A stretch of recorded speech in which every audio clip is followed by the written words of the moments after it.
कभी खुद से मिल कर देखो, कभी खुद संग चल कर देखो, जमाने की भीड़ में किसकी तलाश करोगे तुम, कभी तो खुद से मिल कर देखो। नमस्ते दोस्तों, मैं हूं R S Prajapati, daily current affairs की क्लास लेकर आ गया हूं, तो वीडियो को बिना स्किप किए पूरा जरूर देखिएगा। आज हम बात करने वाले हैं 7 जून दिन बुधवार के करंट अफेयर्स की। तो पर डे सुबह 6 बजे आपको यह अपडेट मिल जाती है, तो चैनल को अगर आपने सब्सक्राइब नहीं किया तो सब्सक्राइब कर लीजिए। चलिए देख लेते हैं आज का सेशन। तो पहला प्रश्न देखिए कि किस देश ने अंतर्राष्ट्रीय प्रकृति संरक्षण संघ यानी कि IUCN विश्व के सबसे बड़े विश्व संरक्षण कांग्रेस 2025 का आयोजन किया जाएगा। तो अबू धाबी UAE में यानी कि संयुक्त अरब अमीरात के अबू धाबी में जो है अंतर्राष्ट्रीय प्रकृति संरक्षण संघ, जो कि विश्व का सबसे बड़ा संघ रहेगा, ठीक है, विश्व संरक्षण कांग्रेस 2025 का आयोजन किया जाएगा। कहाँ पर? तो अबू धाबी UAE में, ठीक है। तो ये बिंदु आप याद रखेंगे। तो जो IUCN है यानी कि international union for conservation of nature, इसका फुल फॉर्म होता है और हिंदी में अंतर्राष्ट्रीय प्रकृति संरक्षण संघ होता है, जिसकी स्थापना जो है वो 5 अक्टूबर कब हुई थी? 5 अक्टूबर 1948 को इसकी स्थापना हुई थी। और इसका जो मुख्यालय है ग्लैंड स्विट्जरलैंड में है। कहाँ पर है? ग्लैंड स्विट्जरलैंड में इसका मुख्यालय है। और जो इसके फाउंडर थे, ठीक है, वो जुलियन हक्सले थे। कौन थे? जुलियन हक्सले जो है वो फाउंडर थे। और जो CEO हैं वर्तमान में वो ब्रूनो ओबरली हैं। कौन है? ब्रूनो ओबरली जो है CEO हैं किसके? IUCN के, ठीक है। तो ये बिंदु आप याद रखेंगे। और जो UAE है इसकी कैपिटल जो है अबू धाबी है, ठीक है। तो ये बिंदु भी आप याद रखेंगे। चलिए आगे बात करते हैं। यहाँ पर नेक्स्ट क्वेश्चन देखिए, सेकेंड नंबर,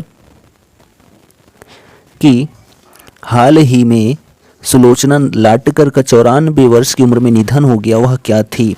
तो हाल ही में सुलोचना लाटकर का जो है 94 वर्ष की उम्र में निधन हो गया, वह एक दिग्गज अभिनेत्री थी, यानी कि प्रसिद्ध अभिनेत्री थी। कौन? सुलोचना लाटकर, ठीक है। तो सुलोचना लाटकर का जो है वो 4 जून को निधन हो गया हाल ही में, ठीक है। और यह जो है मराठी और हिंदी सिनेमा दोनों जगह काम करती थी, लेकिन सबसे अधिक जो काम की हैं ये मराठी जगत में काम की हैं, मराठी सिनेमा जगत में काम की हैं। वो भी 250 से अधिक फिल्मों में जो है इन्होंने काम किया है। किसने? तो सुलोचना लाटकर ने, ठीक है। और इनका जो है 94 वर्ष की उम्र में निधन हो गया हाल ही में, और जो निधन हुआ वो बीमारी के चलते हुआ है, ठीक। चलिए नेक्स्ट क्वेश्चन देखिए, थर्ड नंबर, कि महाभारत में शकुनी मामा की भूमिका निभाने वाले अभिनेता का निधन हो गया, वो कौन थे? तो गुफी पेंटल, ठीक है। तो गुफी पेंटल जो है वो महाभारत में शकुनी मामा की भूमिका निभाने वाले अभिनेता थे जिनका निधन हो गया। तो जो गुफी पेंटल हैं इनका जो है 78 वर्ष की उम्र में निधन हो गया। कितने वर्ष की उम्र में? 78 वर्ष की उम्र में निधन हो गया। कब हुआ? तो 5 जून को इनका निधन हुआ, ठीक है। और 1988 में जो महाभारत आया था उसमें जो है इन्होंने शकुनी मामा का किरदार निभाया था, ठीक। चलिए आगे बात करते हैं। यहाँ पर नेक्स्ट क्वेश्चन देखिए, फोर्थ नंबर, कि हाल ही में केंद्र सरकार ने नेशनल इंस्टीट्यूशनल रैंकिंग फ्रेमवर्क यानी कि NIRF 2023 की ताज़ा रैंकिंग जारी की है, जिसमें शीर्ष स्थान पर कौन सा संस्थान रहा है? तो जो NIRF 2023 की रैंकिंग रही है उसमें शीर्ष स्थान जो है ग्रहण किया है IIT मद्रास ने। किसने? IIT मद्रास ने इंजीनियरिंग क्षेत्र में जो है पहला स्थान प्राप्त किया है, ठीक है। और दूसरे स्थान पर जो है ओवरऑल IISc बेंगलुरु ने जो है प्राप्त किया है दूसरा स्थान, ठीक है। और तीसरा स्थान जो है IIT दिल्ली ने प्राप्त किया है, ठीक। तो ये बिंदु आप याद रखेंगे। और इंजीनियरिंग के क्षेत्र में पहला स्थान IIT मद्रास, वैसे भी IIT मद्रास ने प्राप्त किया है। और विधि के क्षेत्र में जो है, ठीक है, विधि के क्षेत्र में IISc बेंगलुरु ने जो है प्रथम स्थान प्राप्त किया है, ठीक है। तो ये भी याद रखेंगे, प्रथम स्थान मद्रास ने भी और बेंगलुरु ने, दोनों ने ही प्राप्त किया है, लेकिन अलग अलग क्षेत्रों में प्राप्त किया है, ठीक। तो ये बिंदु भी आप याद रखेंगे। जो IISc है इसका जो फुल फॉर्म होता है इंडियन इंस्टीट्यूट ऑफ साइंस होता है, और इसकी स्थापना जो है 1909 में हुई थी। किसकी? IISc बेंगलुरु की, ठीक। चलिए आगे बात करते हैं। यहाँ पर नेक्स्ट क्वेश्चन, फिफ्थ नंबर, कि हाल ही में आमिर रजा हुसैन का 66 वर्ष की उम्र में निधन हो गया, वह क्या थे? तो हाल ही में जो है आमिर रजा हुसैन का 66 वर्ष की उम्र में निधन हो गया, वह एक डायरेक्टर थे, एक्टर थे और थिएटर आर्टिस्ट थे। कौन? आमिर रजा हुसैन, ठीक है। तो आमिर रजा हुसैन जो हैं इनकी जो मृत्यु हुई वो 3 जून को हुई। कब हुई? 3 जून को इनकी मृत्यु हुई, वो भी 66 वर्ष की उम्र में, ठीक है। तो ये बिंदु भी आप याद रखेंगे। हमें यहाँ पर एक पॉइंट छूट गया, इसकी बात कर लेते हैं। तो NIRF की, ठीक है। तो NIRF यानी कि नेशनल इंस्टीट्यूशनल रैंकिंग फ्रेमवर्क, जिसकी स्थापना जो है वो 29 सितंबर 2015 को हुई थी। कब हुई थी? 29 सितंबर 2015 को इसकी स्थापना हुई थी और 2016 से यह जो है पहली रैंकिंग जारी किया था, यानी कि 2016 से ये रैंकिंग जारी करना शुरू किया था और यह जो है वार्षिकी रैंक जारी करता है, ठीक है। यानी हर वर्ष जो है यह रैंक जारी करता है। कौन? NIRF, ठीक है। तो ये बिंदु भी आप याद रखेंगे और इसको जो चलाने वाले हैं वो मानव संसाधन मंत्रालय चलाता है। भारत सरकार का मानव संसाधन मंत्रालय जो है NIRF को चलाता है और अभी मानव संसाधन मंत्री जो है वो धर्मेंद्र प्रधान हैं, ठीक है। चलिए आगे बात करते हैं यहाँ पर 6 नंबर क्वेश्चन। तो all India Muslim personal law board के नए अध्यक्ष हाल ही में कौन बने हैं? तो all India Muslim personal law board के नए अध्यक्ष जो हैं वो मौलाना खालिद सैफुल्लाह रहमानी बने हैं, ठीक है। कौन बने हैं? तो मौलाना खालिद सैफुल्लाह रहमानी जो हैं वो all India Muslim personal law board के अध्यक्ष बने हैं, ठीक है। तो जो all India Muslim personal law board है, इसकी स्थापना जो है 7 अप्रैल 1972 में हुई थी। कब हुई थी? 7 अप्रैल 1972 को जो है इसकी स्थापना हुई थी, ठीक है। कहाँ पर? मुख्यालय है जो है नई दिल्ली में है और राष्ट्रपति जो हैं, ठीक है, यानी जो अभी अध्यक्ष बने हैं वो खालिद सैफुल्लाह रहमानी बने हैं, ठीक है। और इसके जो फाउंडर थे वो मिन्नातुल्लाह रहमानी थे। कौन थे? मिन्नातुल्लाह रहमानी जो है वो all India Muslim personal law board के फाउंडर थे, ठीक। चलिए आगे बात करते हैं यहाँ पर नेक्स्ट क्वेश्चन 7 नंबर देखिए कि हाल ही में नितिन गोपी का निधन हो गया था, वह क्या थे? तो हाल ही में नितिन गोपी का निधन हो गया, वह जो है एक कन्नड़ एक्टर थे। क्या थे? कन्नड़ एक्टर थे जिनका हाल ही में निधन हो गया, ठीक है। तो जो नितिन गोपी हैं इनका जो है 39 वर्ष की उम्र में निधन हो गया। कितने वर्ष की उम्र में? 39 वर्ष की उम्र में निधन हो गया हार्ट अटैक के चलते, ठीक है। कब हुआ? तो 4 जून को इनका निधन हुआ, ठीक है। यह अभिनेता और निर्देशक दोनों थे, ठीक। चलिए आगे बात करते हैं यहाँ पर नेक्स्ट क्वेश्चन देखिए 8 नंबर। देश का पहला आदिवासी कार्बन मुक्त गांव जो है वो कहाँ विकसित किया जाएगा? तो देश का पहला आदिवासी कार्बन मुक्त गांव जो है वो भिवंडी तालुका थाने में विकसित किया जाएगा। कहाँ पर? भिवंडी तालुका थाने में जो है विकसित किया जाएगा। क्या विकसित किया जाएगा? तो देश का पहला जो है आदिवासी कार्बन मुक्त गांव, ठीक है। और जो है ये थाने जो है वो कहाँ पर स्थित है? तो मुंबई में स्थित है, ठीक। जम्मू कश्मीर का पल्ली देश का पहला कार्बन न्यूट्रल पंचायत है, ठीक है। तो ये भी बिंदु आप याद रखेंगे। और जम्मू कश्मीर के जो प्रशासक हैं वो मनोज सिन्हा हैं। और बात करते हैं महाराष्ट्र की, तो महाराष्ट्र के मुख्यमंत्री जो हैं वो एकनाथ शिंदे हैं और राज्यपाल रमेश बैस हैं, ठीक है। चलिए आगे बात करते हैं यहाँ पर नेक्स्ट क्वेश्चन देखिए 9 नंबर कि टाटा समूह ने देश का पहला लिथियम आयन सेल निर्माण प्लांट जो है लगाने के लिए किस राज्य सरकार के साथ समझौता किया है? तो टाटा समूह ने जो है देश का पहला लिथियम आयन सेल निर्माण प्लांट लगाने के लिए गुजरात राज्य सरकार के साथ समझौता किया है। किसके साथ? गुजरात राज्य सरकार के साथ, ठीक है। तो बात कर लेते हैं टाटा समूह की।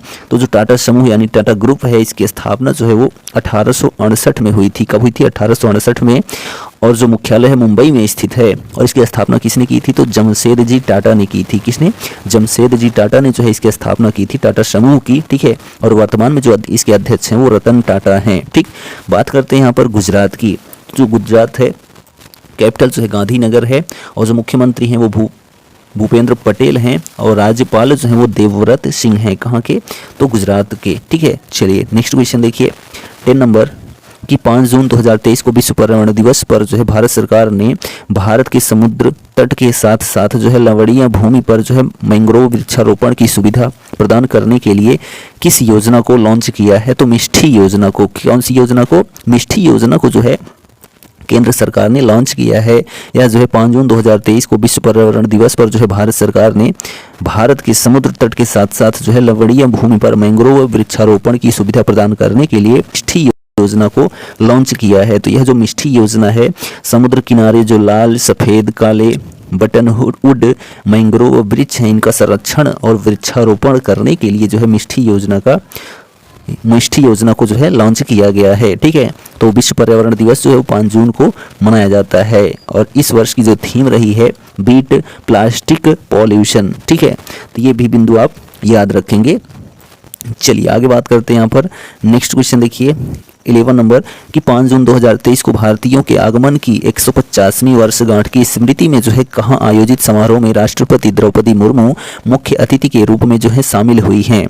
तो 5 जून 2023 को भारतीयों के आगमन की 150वीं वर्षगांठ की स्मृति में जो है पारामारिबो सूरीनाम, कहाँ पर, पारामारिबो सूरीनाम में जो है आयोजित समारोह में राष्ट्रपति द्रौपदी मुर्मू मुख्य अतिथि के रूप में शामिल हुई हैं। कहाँ पर, तो सूरीनाम पारामारिबो में। ठीक है, तो ये बिंदु आप याद रखेंगे और इसमें पॉइंट्स जान लेते हैं। 5 जून 1873 को जो है को लल्ला रुख नामक जहाज से 399 भारतीय अनुबंधित मजदूरों का पहला जत्था जो है पारामारिबो पहुंचने के कारण इस दिन को जो है वहां भारतीय आगमन दिवस के रूप में मनाया जाता है। कहां पर, तो सूरीनाम में। ठीक, तो जो सूरीनाम है इसकी कैपिटल पारामारिबो है। ठीक है, पारामारिबो जो है वो सूरीनाम की राजधानी है और जो राष्ट्रपति हैं सूरीनाम के चान संतोखी हैं। कौन है, चान संतोखी जो है वो राष्ट्रपति हैं और यह जो है दक्षिण अमेरिका का एक देश है। ठीक है, और यहाँ पर जो है कुल 27% लोग जो है वो भारतीय हैं। कितने प्रतिशत लोग, 27% लोग जो है वो भारतीय हैं। तो ये बिंदु भी आप याद रखेंगे। और जो चान संतोखी हैं राष्ट्रपति, ये हिंदू हैं, भारतीय हैं। ठीक है, चलिए आगे बात करते हैं। यहाँ पर नेक्स्ट क्वेश्चन देखिए 12 नंबर की, बेल्जियम में आयोजित फ्लैंडर्स कप 2023 एथलेटिक्स मीट में जो है किस भारतीय ने पुरुषों की 100 मीटर और किस भारतीय ने जो है पुरुषों की 100 मीटर और 200 मीटर दौड़ दोनों में स्वर्ण पदक जीता है। तो बेल्जियम में आयोजित जो है फ्लैंडर्स कप 2023 एथलेटिक्स मीट में जो है किस भारतीय पुरुषों की जो है 100 मीटर और 200 मीटर दोनों दौड़ में जो है स्वर्ण पदक जीता है। तो अमलान बोर्गोहेन ने, किसने, अमलान बोर्गोहेन ने जो है वो 100 और 200 मीटर दोनों में जो है स्वर्ण पदक जीता है। किसमें, तो फ्लैंडर्स कप 2023 में जो बेल्जियम में आयोजित हुई थी। ठीक है, तो बेल्जियम की जो कैपिटल है वो ब्रुसेल्स है और यूरो जो है वो करेंसी है। तो ये भी बिंदु आप याद रखेंगे, यूरो करेंसी है कहाँ की, बेल्जियम की, और कैपिटल जो है ब्रुसेल्स है। प्रधानमंत्री जो है अलेक्जेंडर डिक्रू हैं। ठीक है, चलिए नेक्स्ट क्वेश्चन देखिए 30 नंबर, किस मंत्रालय ने नेशनल कॉन्क्लेव ऑन स्पोर्टिक आयोजित किया है।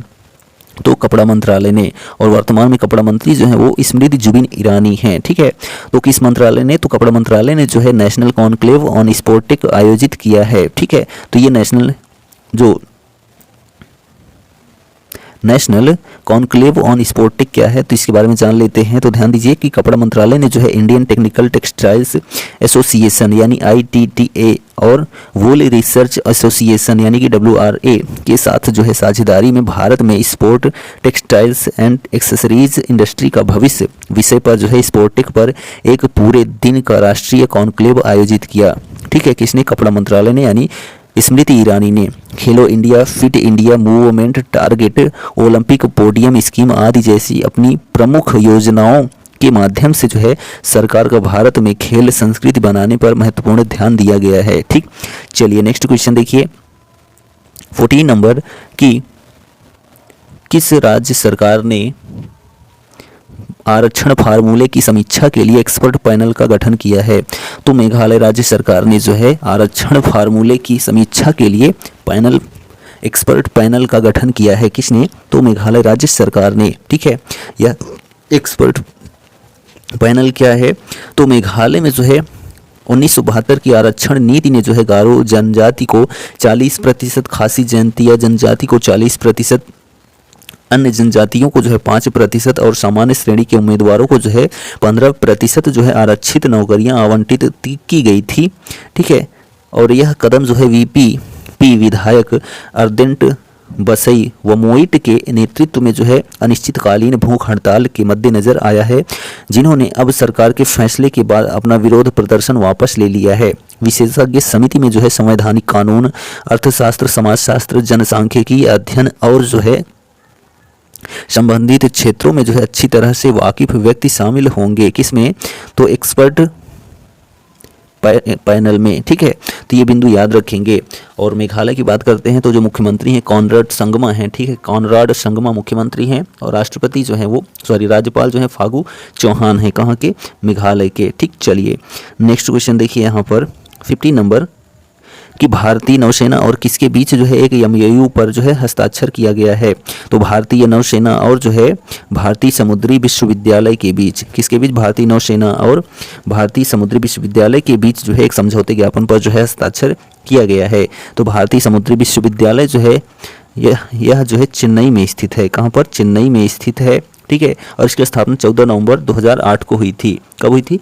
14 नवंबर 2008 को भारतीय विश्वविद्यालय समुद्री विश्वविद्यालय की स्थापना हुई थी, ठीक। और भारतीय नौसेना की स्थापना 26 जनवरी 1950 को हुई थी, ठीक। चलिए नेक्स्ट क्वेश्चन देखिए यहाँ पर 60 नंबर की NABH की मान्यता प्राप्त करने वाला देश का पहला एम्स जो है कौन सा बना है? तो NABH की मान्यता प्राप्त करने वाला देश का पहला एम्स जो है वो एम्स नागपुर बना है। कौन सा बना है? एम्स नागपुर जो है बना है NABH की मान्यता प्राप्त करने वाला। तो NABH क्या है? तो national accreditation board of hospitals and health care Providence, ठीक है। जो NABH है इसका जो फुल फॉर्म होता है national accreditation board of hospitals and health care Providence होता है, ठीक है। जिसकी शुरुआत या स्थापना जो है वो 2006 में की गई थी, ठीक है। मुख्यालय नई दिल्ली में स्थित है और जो CEO हैं वो CEO अतुल मोहन कोदर हैं, ठीक है। कौन है? अतुल मोहन कोदर जो है वो CEO हैं किसके? NABH के, ठीक है। तो ये बिंदु भी आप याद रखेंगे। चलिए आगे बात करते हैं। यहाँ पर नेक्स्ट क्वेश्चन देखिए 70 नंबर कि हाल ही में किसने मिशन वात्सल्य पर एक रिफ्रेशर ट्रेनिंग प्रोग्राम का आयोजन किया है? तो हाल ही में जो है NIPCCD ने मिशन वात्सल्य पर एक रिफ्रेशर ट्रेनिंग प्रोग्राम का आयोजन किया है, ठीक है। किसने? तो NIPCCD ने। तो NIPCCD जो होता है इसका full form national institute of public cooperation and child development होता है, जिसकी स्थापना 1966 में हुई थी और जो मुख्यालय है वो नई दिल्ली में स्थित है, ठीक। और यह जो है 4 रीजनल सेंटर्स, इसके जो है 4 क्षेत्रीय कार्यालय हैं, ठीक है, या केंद्र हैं। एक गुवाहाटी में है जो 1978 में बना था, दूसरा बेंगलुरु में है 1980 में बना था, तीसरा लखनऊ में है 1982 में और चौथा जो है इंदौर में जो कि 2001 में बना था, ठीक है। तो ये सभी बिंदु आप याद रखेंगे। नेक्स्ट क्वेश्चन 80 नंबर देखिए कि एशियाई अंडर-20 एथलेटिक्स चैंपियनशिप में भारत ने पहले दिन कितने स्वर्ण पदक सहित जो है 3 पदक जीते हैं? तो 2 स्वर्ण पदक, ठीक है। तो एशियाई अंडर-20 एथलेटिक्स चैंपियनशिप में भारत ने पहले दिन जो है 2 स्वर्ण पदक के साथ जो है कुल 3 पदक जीते हैं। तो जो स्वर्ण पदक जीते हैं एचियोन कोरिया में, ठीक है, एचियोन कोरिया में आयोजित जो है अंडर-20 एशिया अंडर-20 एथलेटिक्स चैंपियनशिप 2023 में जो है वो रियोआना हिना मलिक और भारत प्रीत सिंह ने जो है रविवार को यहाँ एशियाई अंडर-20 एथलेटिक्स चैंपियनशिप में क्रमशः महिला 400 मीटर रेस और पुरुष चक्का फेंक स्पर्धा में जो है वो स्वर्ण पदक अपने नाम किए हैं, ठीक है, जिससे भारतीय अभिमान की शानदार शुरुआत हुई है, ठीक है। तो यह जो है किसने हासिल किया स्वर्ण पदक? तो रियोआना हिना मलिक और जो है भारत प्रीत सिंह ने, ठीक है। तो हिना मलिक ने जो है 400 मीटर रेस में और भारत प्रीत सिंह ने जो है पुरुष चक्का फेंक में, ठीक है। चलिए आगे बात करते हैं यहाँ पर नेक्स्ट क्वेश्चन।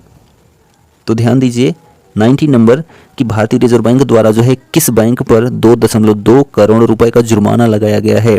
तो भारतीय रिजर्व बैंक जो है गवर्नर वो अभी शक्तिकांत दास हैं वर्तमान में, ठीक है।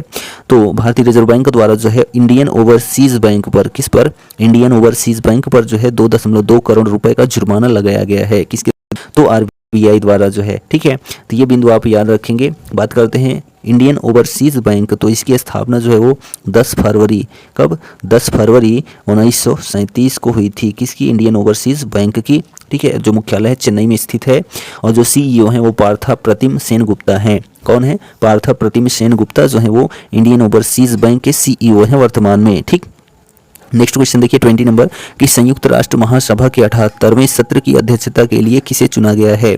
तो संयुक्त राष्ट्र महासभा के 78वें सत्र की अध्यक्षता के लिए जो है डेनिस फ्रांसिस को चुना गया है। किसको? डेनिस फ्रांसिस को चुना गया है, ठीक है। तो ये बिंदु भी आप याद रखेंगे। हम बात करते हैं संयुक्त राष्ट्र महासभा की। तो इसकी स्थापना 1945 में हुई थी और मुख्यालय है मैनहट्टन द्वीप न्यूयॉर्क नगर न्यूयॉर्क में है, ठीक है। किसका मुख्यालय? तो संयुक्त राष्ट्र महासभा का मुख्यालय कहाँ है? न्यूयॉर्क में है, ठीक है।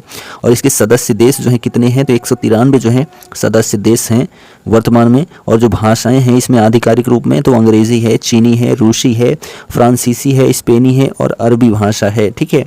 और इसके अध्यक्ष जो इसके पहले थे साबा कोरोसी थे। कौन थे? साबा कोरोसी जो है वो 77वें नंबर के अध्यक्ष थे और 78वें नंबर के अब कौन बन गए हैं? तो डेनिस फ्रांसिस बन गए हैं।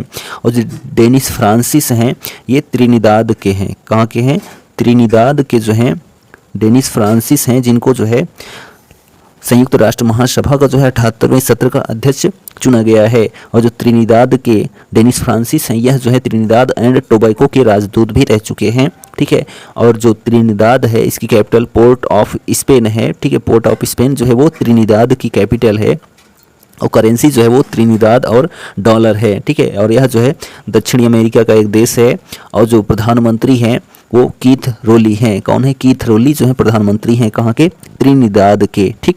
चलिए आगे बात करते हैं यहाँ पर। नेक्स्ट क्वेश्चन 21 नंबर देखिए कि the power of one thought नामक पुस्तक हाल ही में किसके द्वारा लिखी गई? तो बीके शिवानी के द्वारा, यानी कि ब्रह्म कुमारी शिवानी के द्वारा जो है the power of one thought नामक पुस्तक हाल ही में लिखी गई है, ठीक है। नेक्स्ट क्वेश्चन देखिए, हाल ही में किस कंपनी ने स्मृति मंधाना को अपना नया ब्रांड एम्बेसडर बनाया है? तो रेंगलर कंपनी ने। किसने? रेंगलर कंपनी ने जो है स्मृति मंधाना को अपना नया ब्रांड एम्बेसडर बनाया है, ठीक। तो स्मृति मंधाना को जो है यह इनको 2018 में, कब? सन 2018 में अर्जुन पुरस्कार से भी सम्मानित किया गया है। किनको? स्मृति मंधाना को, ठीक है। और यह जो है सबसे पहले 2013 में, ठीक है, यानी इन्होंने क्रिकेट की शुरुआत कब की थी? 2013 से ये खेल रही हैं। कहाँ से शुरुआत की थी? तो बांग्लादेश में एक दिवसीय मैच से जो है इन्होंने शुरुआत की थी क्रिकेट की, ठीक है। और जो है अभी वर्तमान में खेल भी रही हैं, ठीक है।